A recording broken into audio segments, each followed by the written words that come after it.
GeM TV நேயர்களுக்கு அன்பு வணக்கங்களை கூறிக்கொண்டு வழக்கம்போல் விநாயகப் பெருமானை வணங்கி இன்றைய 12 ராசிகளுக்கான பலன்கள். இன்று 16/8/2025 ஆடி மாதம் 32ஆம் நாள். சூரிய உதயம் காலை 5:57 சூரிய அஸ்தமனம் மாலை 6:29 இன்றைய ஆதிக்க கிரகம் சனி பகவான். வழிபட வேண்டிய தெய்வம் ஆஞ்சநேயரை வழிபட வேண்டும். மேலும் இன்றைய நாள் மிக சிறப்பு வாய்ந்த நாள். கிருஷ்ண ஜெயந்தி, கிருத்திகை, தேய்பிறை அஷ்டமி. இன்றைய நாளிலே கிருஷ்ண பகவானை வணங்க வேண்டும். கிருத்திகை முருகனை வணங்க வேண்டும். தேய்பிறை அஷ்டமி பைரவரை வழிபட வேண்டும். அழகாக ஒரு சார்ட் போட்டு வைத்துக் கொள்ளுங்கள். சார்ட் போட்டு வைத்துக்கொண்டு இன்றைய நாளிலே வழிபாடுகளை செய்யுங்கள். எல்லோருக்கும் கிருஷ்ணனுடைய ஆசிகள் கிடைக்க வேண்டும். இல்லாமை என்பது இல்லாமல் போக வேண்டும். குசேலருக்கு அருள் புரிந்தவர் கிருஷ்ண பகவான். குசேலருக்கு கொடுமையான வறுமையை தீர்த்து வைத்து குசேலருடைய வாழ்க்கையிலே விளக்கேற்றி வைத்த தெய்வம் கிருஷ்ண பகவான். அதுபோல் நம் எல்லோருக்கும் கிருஷ்ண பகவானுடைய பரிபூர்ண அருள் கிடைக்க வேண்டும். எல்லோருக்கும் நல்ல ஞானத்தை கிருஷ்ணர் கொடுக்க வேண்டும் என்று பிரார்த்தித்து கொண்டு இன்றைய நல்ல நேரம் காலை 7:45 முதல் 8:45 வரை, அதேபோல் மாலை 4:45 முதல் 5:45 வரை, ராகு காலம் காலை 9 முதல் 10:30 வரை, யமகண்டம் மதியம் 1:30 முதல் 3 வரை, குளிகை நேரம் காலை 6 முதல் 7:30 வரை, சுபகோரை சுக்கிரகோரை நேரம் மாலை 5 முதல் 6 வரை. இந்த நேரத்திலே பழைய வீட்டை சீர் செய்யலாம். பழைய வண்டி வாகனங்களை விற்க அது சம்பந்தமாக பேசலாம். அதேபோல் மறுமணத்திற்கு முயற்சி செய்யலாம். ஆடை ஆபரணங்கள் வாங்கலாம்.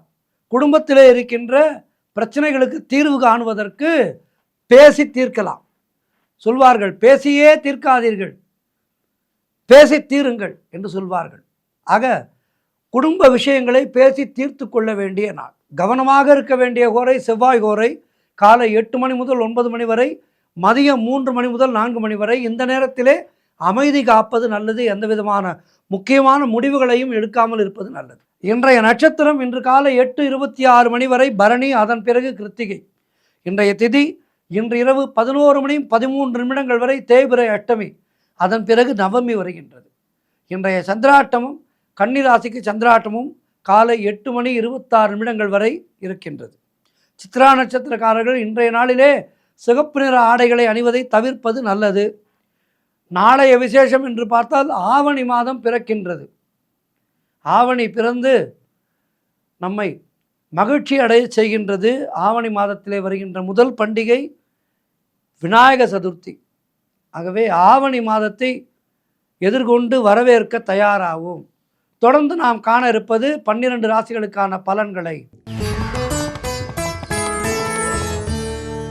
மேஷராசி அன்பர்களே, இன்று மதியம் வரை சந்திரன் உங்கள் ராசியிலேயே இருக்கின்றார். உங்களுடைய ராசி அதிபதி செவ்வாய் ராசிக்கு 6ஆம் இடத்திலே இருக்கின்றார். ஆகவே இன்றைய நாளிலே உங்களுக்கு பழைய பாக்கிகள் வசூலாகும். உழைப்புக்கு ஏற்ற ஊதியம் கிடைக்கின்ற நாள். கடன் பிரச்சனைகள் தீரும். குழந்தை பாக்கியத்திற்காக காத்திருக்கின்ற தம்பதிகளுக்கு சந்தான பிராப்தி உண்டாகும். பூர்வீக சொத்திலே இருந்து வந்த பிரச்சனைகள் எல்லாம் விலகி பணம் வருகின்ற வழி கிடைக்கும். கூட்டு தொழிலிலே நல்ல முன்னேற்றங்கள் உண்டாகும். கணவன் மனைவியிடையே நல்ல ஒற்றுமை ஏற்படும். சுபவிரயங்கள் ஏற்படக்கூடிய அற்புதமான நாள். புதிதாக வேலை தேடிக்கொண்டிருப்பவர்களுக்கு நல்ல வேலை கிடைக்கும்.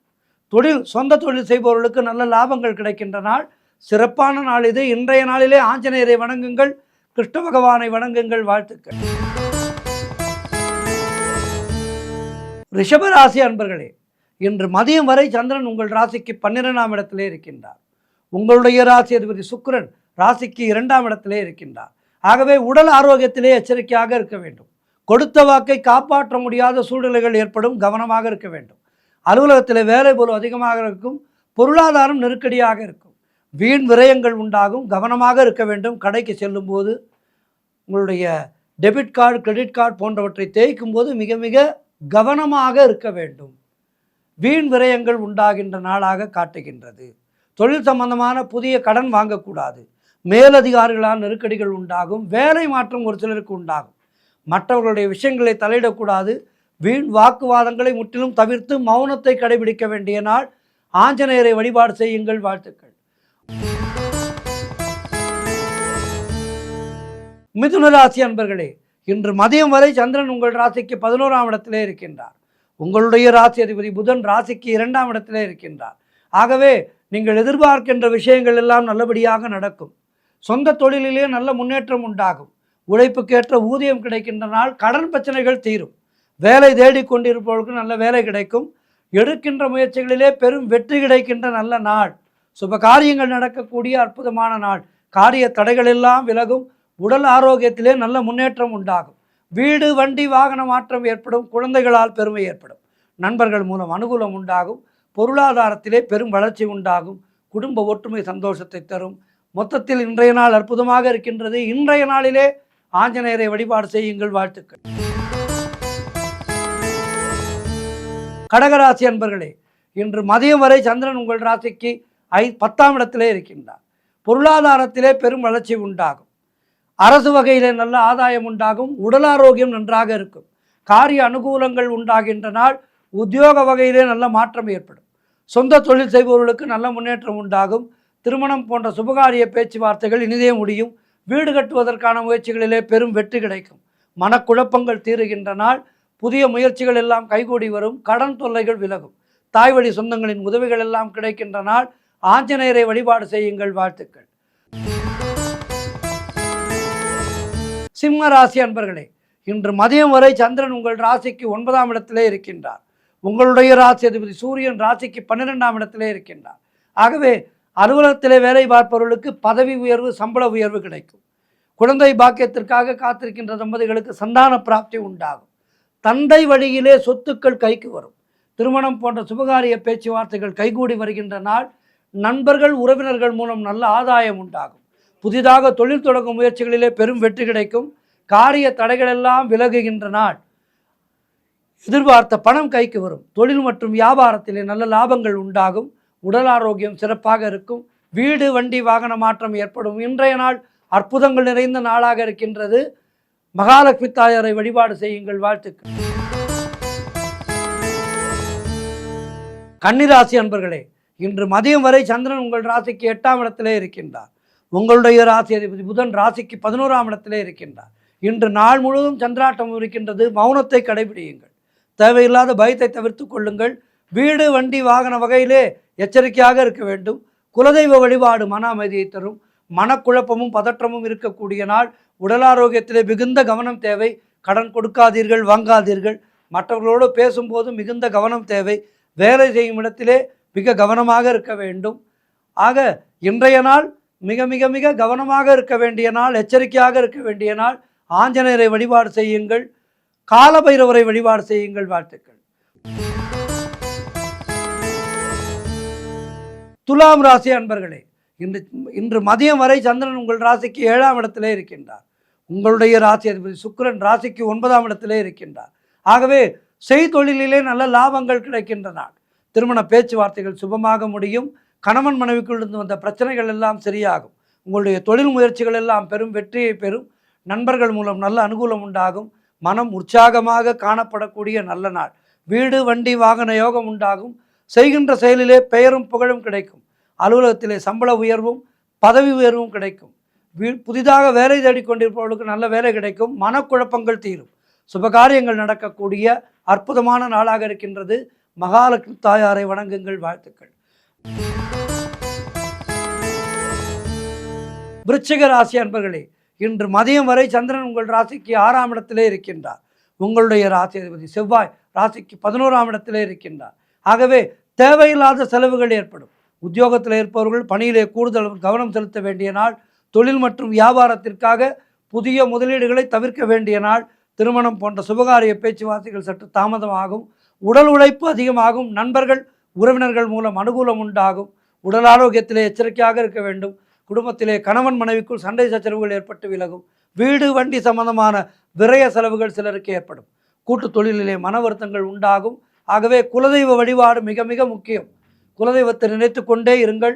இஷ்ட தெய்வத்தினுடைய பெயரை சொல்லிக்கொண்டே இருங்கள். இன்றைய நாளிலே ஆஞ்சநேய மூர்த்தியை வணங்குங்கள். வாழ்த்துக்கள். தனுர் ராசி அன்பர்களே, இன்று மதியம் வரை சந்திரன் உங்கள் ராசிக்கு 5ஆம் இடத்திலே இருக்கின்றார். உங்களுடைய ராசி அதிபதி குரு ராசிக்கு 7ஆம் இடத்திலே இருக்கின்றார். ஆகவே காரிய வெற்றிகள் உண்டாகும். திருமணம் போன்ற சுபகாரிய பேச்சுவார்த்தைகள் கைகூடி வரும். வீடு வண்டி வாகன மாற்றம் ஏற்படும். கூட்டு தொழிலிலே நல்ல வளர்ச்சி ஏற்படும்.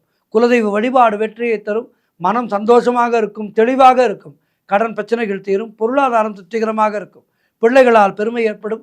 வாழ்க்கை துணையால் மகிழ்ச்சி உண்டாகும். உறவினர்களோடு இருந்து வந்த மன வருத்தங்கள் எல்லாம் தீரும். உங்களுடைய எல்லா விஷயங்களிலேயும் நல்ல முன்னேற்றம் ஏற்படும்.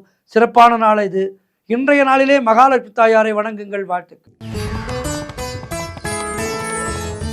மகர ராசி அன்பர்களே, இன்று மதியம் வரை சந்திரன் உங்கள் ராசிக்கு 4ஆம் இடத்திலே இருக்கின்றார். உங்களுடைய ராசி அதிபதி சனி ராசிக்கு 2ஆம் இடத்திலே இருக்கின்றார். ஆகவே தொழிலிலே நல்ல முன்னேற்றங்கள் உண்டாகும். உறவினர்களால் ஆதாயம் உண்டாகும். தாய்வழி சொத்துக்கள் கைக்கு வரும். வீடு வண்டி வாகன யோகம் உண்டாகும். புதிய தொழில் முயற்சிகள் எல்லாம் பெரும் வெற்றியை தரக்கூடிய அற்புதமான நாள். குலதெய்வ வழிபாடு அனுகூலத்தை தரும். முன்னோர்களுடைய ஆசீர்வாதம் பரிபூர்ணமாக கிடைக்கும். கணவன் மனைவியிடையே நல்ல ஒற்றுமை ஏற்படும். உத்தியோகத்திலே சம்பள உயர்வும் பதவி உயர்வும் ஏற்பட்டு மனதுக்கு சந்தோஷத்தை ஏற்படுத்தும். மொத்தத்தில் நீங்கள் நினைக்கும் அனைத்தும் நடக்கக்கூடிய நல்ல அற்புதமான நாளாக இருக்கின்றது. இன்றைய நாளிலே மகாலட்சுமி தாயாரை வணங்குங்கள். வாழ்த்துக்கள். கும்பராசி அன்பர்களே, இன்று மதியம் வரை சந்திரன் உங்கள் ராசிக்கு 3ஆம் இடத்திலே இருக்கின்றார். உங்களுடைய ராசி அதிபதி சனி ராசியிலேயே இருக்கின்றார். ஆகவே வேலையிலே இருந்து வந்த பிரச்சனைகள் எல்லாம் சரியாகும். தந்தை உறவு வழியிலே நல்ல அனுகூலம் உண்டாகும். எடுக்கின்ற முயற்சிகளிலே பெரும் வெற்றி கிடைக்கும். உடல் ஆரோக்கியத்திலே நல்ல முன்னேற்றம் உண்டாகும். கடன் தொல்லைகள் விலகும். நண்பர்கள் மூலம் எதிர்பார்த்த உதவிகள் கிடைக்கும். திருமணம் போன்ற சுபகாரிய பேச்சுவார்த்தைகள் இனிதே முடியும்.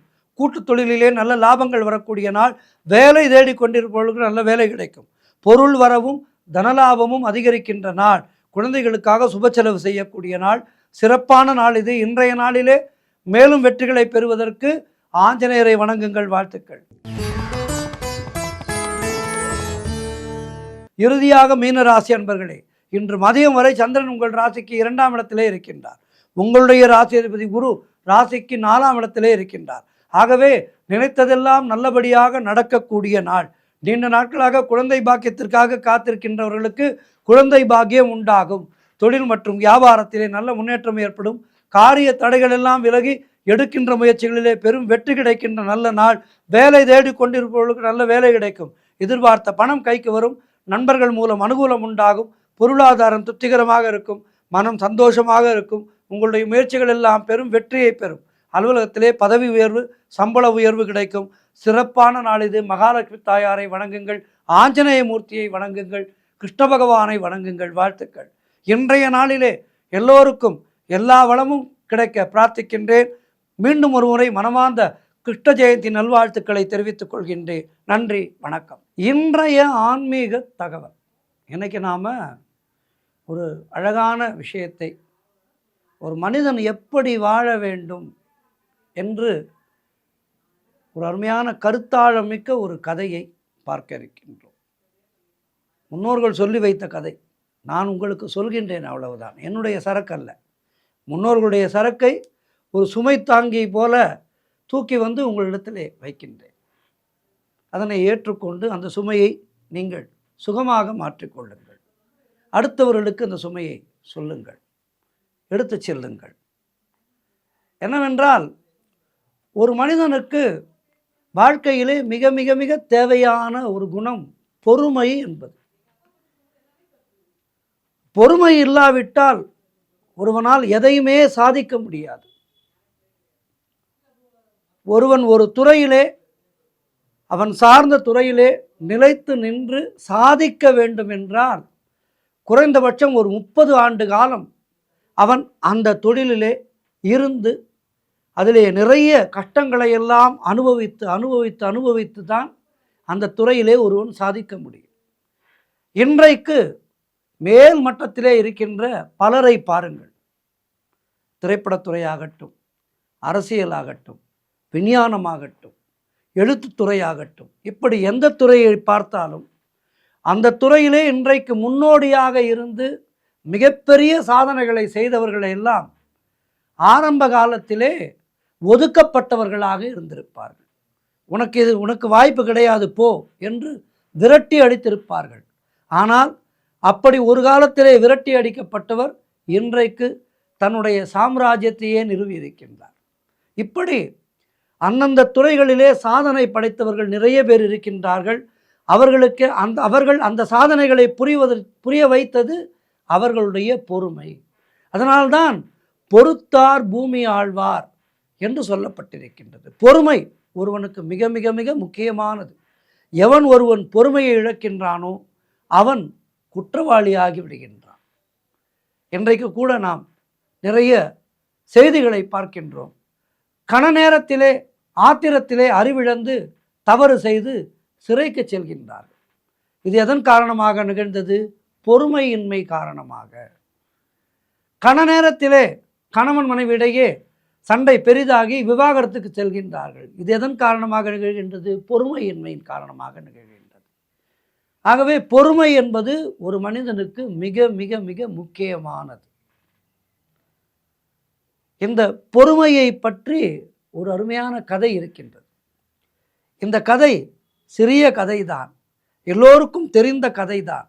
ஆனாலும் இந்த கதை நமக்கு பல பல பல நியாயங்களை, தர்மங்களை சொல்கின்றது. அது என்ன கதை? ஒரு குடியானவர் இருந்தார், மிகவும் கஷ்டப்படுகின்றவர். அவருக்கு எப்படியாவது ஒரு நல்ல நிலைக்கு வந்துவிட வேண்டும் என்கின்ற ஆசை. அவருக்கு எதுவும் தெரியாது. ஆனால் எப்படியாவது ஒரு நல்ல நிலைக்கு வந்துவிட வேண்டும், பொருளாதார ரீதியாக நல்ல பெரிய பணக்காரனாக வேண்டும் என்றெல்லாம் அவருக்கு கனவு. அந்த கனவை நிறைவேற்றிக் கொள்வதற்காக எத்தனையோ செயல்களை எல்லாம் செய்து கொண்டே இருந்தார். ஒரு நாள் கோவிலுக்கு சென்றார். அந்த கோவில் ஒரு பெருமாள் கோவில். அந்த பெருமாள் கோவிலிலே அவர் சுற்றி வரும்போது ஒரு இடத்திலே கவனித்தார். அங்கு ஒரு கல்வெட்டு இருந்தது. அந்த கல்வெட்டு மிக அழகாக தெளிவாக இருந்தது. அதனை உடனே ஆர்வமாக படித்து பார்த்தார். அந்த எழுத்துக்கள் அவருக்கு புரியாத வகையிலே இருந்தது என்றாலும் அவர் கூர்ந்து அவற்றை படித்து படித்து படித்து பார்த்து அதனுடைய விளக்கத்தை தெரிந்து கொண்டார். என்னவென்றால், அந்த கல்வெட்டிலே எழுதியிருந்தது, இந்த பெருமாளுக்கு யார் ஒரே சமயத்திலே 100 குடம் தண்ணீர் அபிஷேகம் செய்கின்றார்களோ அவர்களுக்கு ராஜ பதவி கிடைக்கும் என்று எழுதியிருந்தது. இதனை படித்துவிட்ட அந்த நண்பருக்கு, ஆஹா, ராஜ பதவி கிடைக்கின்றது என்றால் சும்மாவா? எப்படியாவது இந்த 100 குடம் தண்ணீரை அபிஷேகம் செய்து அந்த ராஜ பதவியை நாம் அடைந்து விட வேண்டும் என்று மனதிலே ஒரு சங்கல்பம் செய்து கொண்டார். 100 குடம் தண்ணீர் அபிஷேகம் செய்து விட்டாலே இந்த ராஜ பதவி கிடைக்கின்றதே, இது எப்படி சாத்தியம் என்று அவருக்கு உள்ளுக்குள்ளே கேள்விகள் எழுந்தாலும், இல்லை, கல்வெட்டிலே எழுதியிருக்கின்றது, நிச்சயமாக நடக்கும், வாரும் நாம் செய்யலாம் என்று உடனே தன்னுடைய மனதை திடப்படுத்தி கொண்டு, தன்னுடைய உடலை திடப்படுத்தி கொண்டு 100 குடம் அபிஷேகம் செய்ய வேண்டும் என்றால் சும்மாவா? ஓடோடி சென்று ஒரு குடத்தை எடுத்து வந்தார். தண்ணீரை கொண்டு வந்து அபிஷேகம் செய்ய ஆரம்பித்தார். மனதிற்குள்ளேயே 1, 2, 3 என்று கணக்கு வைத்து கொண்டார். எண்ணிக்கொண்டே வந்தார். ஒவ்வொரு குடம் ஊற்றும் போதும் 1 குடம் முடிந்தது, 2 குடம் முடிந்தது, 3 குடம் முடிந்தது என்று குடங்களை கணக்கு வைத்து கொண்டே வந்தார். இப்படி அபிஷேகம் செய்தார். ஆனது 70 குடங்கள் ஆனது. 70லிருந்து 80க்கு வந்தார். 80 முடிந்து 90 குடத்துக்கு வந்தார்.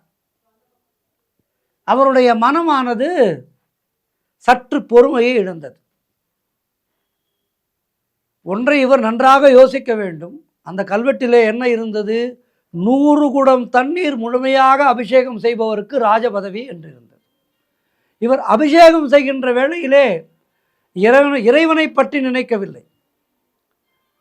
இறைவனை பற்றி, இறைவா, இப்படி ஒரு அருமையான உபாயத்தை கொடுத்திருக்கின்றாய், உனக்கு நான் 100 குடம் அபிஷேகம் செய்கின்றேன், எனக்கு நல்ல வாழ்க்கையை அருள்வாயாக என்று ஒவ்வொரு குடத்தை ஊற்றும் போதும் அதாவது எண்ணிக்கையெல்லாம் வைத்து கொள்ளாமல் ஒவ்வொரு குடத்தையும் ஊற்றும் போதும் இறைவனை மனதார நினைத்து கொண்டு ஊற்றியிருக்க வேண்டும்.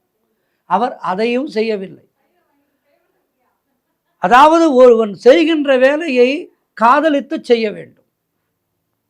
வேலையிலே ஒருவன் எந்த அளவுக்கு ஈடுபாடாக இருக்கின்றானோ அந்த வேலை அவனை உயர்த்தும். கல்வெட்டிலே பார்த்தார் 100 குடம் தண்ணீர் ஊற்ற வேண்டும், சரி ஊற்றலாம் என்று அவர் அதை அபிஷேகமாக நினைக்கவில்லை, தண்ணீர் ஊற்றுவது போல் நினைத்தார். 90 குடங்கள் முடிந்தது. அவருக்கு சற்று மனதிலே கலக்கம் ஏற்பட்டது. புலம்ப ஆரம்பித்தார். என்ன இது, 90 குடம் ஊற்றிவிட்டோம், இன்னும் அதற்கான அறிகுறியே கிடைக்கவில்லையே என்று வருத்தப்பட்டு கொண்டே அடுத்து 5 குடங்களை ஊற்றினார். 95 குடம் முடிந்தது. 95 முடித்து விட்டோம், ராஜ பதவிக்கான எந்த ஒரு அறிகுறியுமே நமக்கு தெரியவில்லையே. இது கல்வெட்டிலே எழுதியிருப்பது தவறு போல, நாம் தான் நம்முடைய நேரத்தை வீணடித்து விட்டோம் என்று மனதுக்குள்ளே எதிர்மறையாக சிந்திக்க ஆரம்பித்தார். எப்படி? எதிர்மறையாக சிந்திக்க ஆரம்பித்தார். பொறுமை முற்றிலுமாக போனது. சரி, 100 குடம் தண்ணீரை அபிஷேகம் செய்து விடுவோம் என்று எண்ணி மறுபடியும் குடத்திலே தண்ணீர் எடுத்து வந்து அபிஷேகத்தை செய்தார். ஆனது 95, 96, 97, 98 குடத்தை ஊற்றிவிட்டார். 98வது குடத்தை ஊற்றும் போது மறுபடியும் இவருக்கு வேதாளம் உள்ளே புகுந்தது. பொறுமை முற்றிலுமாக இழந்து போனது. 99 குடமும் அபிஷேகமாகிவிட்டது. பலனே தெரியவில்லையே. 100வது குடம் தண்ணீர் கொண்டு வந்து 100 என்று சொல்லி குடத்தை பெருமாளுடைய தலையிலே போட்டு உடைத்து விட்டார். பெருமாள் திருக்காட்சி தந்தார். இந்த மூட பக்தனுக்கு பெருமாள் திருக்காட்சி தந்தார். பக்தா, நீ 100 குடம் தண்ணீர் அபிஷேகம் செய்தது குறித்து மகிழ்ந்தேன். ஆனால் பொறுமையை இழந்து 100வது குடத்தை என் மேலேயே போட்டு உடைத்து அபச்சாரம் செய்து அந்த 99 குடங்கள் அபிஷேகம் செய்தாய் அல்லவா, அந்த புண்ணியமும் போய்விட்டது. 100வது குடத்து நீ தண்ணீரையும் பொறுமையோடு அபிஷேகம் செய்திருந்தால் உனக்கு ராஜ பதவி கிடைக்க நான் ஏற்பாடு செய்திருப்பேன். நீ கடைசி நேரத்திலே உன்னுடைய பொறுமையை இழந்து உன்னுடைய ராஜ பதவியை இழந்தது மட்டுமல்லாமல் இனிவரும் காலங்களிலே எந்த விதமான பதவிகளுமே உனக்கு கிடைக்காத அளவுக்கு மிகப்பெரிய அபச்சாரத்தை செய்து விட்டாய் என்று பெருமாள் பேசினார். பேசியதோடு மட்டுமல்ல, அவர் அடுத்து சொன்ன வார்த்தை, உன்னுடைய அடுத்த பிறவி என்பது பொறுமைக்கு அடையாளமாக இருக்கின்ற அந்த கழுதையாக நீ பிறப்பாய். 7 பிறவி கழுதையாக எடுத்து அதன் பிறகுதான் உனக்கு மனித ஜென்மம் கிடைக்கும். அந்த மனித ஜென்மத்திலே மீண்டும் எனக்கு நீ 100 குடம் தண்ணீர் அபிஷேகம் செய்தால் உனக்கு ராஜ பதவி கிடைக்கும் என்று சொல்லி மறைந்து விட்டார் பெருமாள். இதிலே அவர் செய்த தவறு என்ன? சற்று சிந்திப்போம். முதற்கண் பொறுமை என்பது மனிதனுக்கு மிக மிக முக்கியம் என்பதை இந்த கதை நமக்கு உணர்த்துகின்றது. இரண்டாவது, ஒரு கல்வெட்டு எழுதியிருக்கின்றது என்றால் அந்த கல்வெட்டிலே இருப்பது உண்மைதான், நிச்சயமாக இது நடக்கும் என்கின்ற ஆத்மார்த்தமான நம்பிக்கை நமக்கு முதலிலே வேண்டும். இது நிச்சயமாக நடக்கும் என்கின்ற நேர்மறை சிந்தனையோடு அவன் அந்த குடங்களை தரிசனம் எடுத்து அபிஷேகம் செய்திருந்தால் அவனுக்கு களைப்பு தெரிந்திருக்காது, சலிப்பு வந்திருக்காது. எவன் ஒருவனுக்கு சலிப்பு வருகின்றதோ அந்த சலிப்பு அவனை பொறுமையின்மைக்கு கொண்டு விடும். பொறுமையின்மை என்பது நமக்கு எதுவுமே கிடைக்காமல் செய்துவிடும். ஆகவே இந்த கதையினுடைய ஆழமான தத்துவத்தை நீங்களும் சரி நானும் சரி புரிந்து கொண்டு இனிவரும் காலங்களிலே பொறுமையை கடைபிடித்து வாழ்வோம்.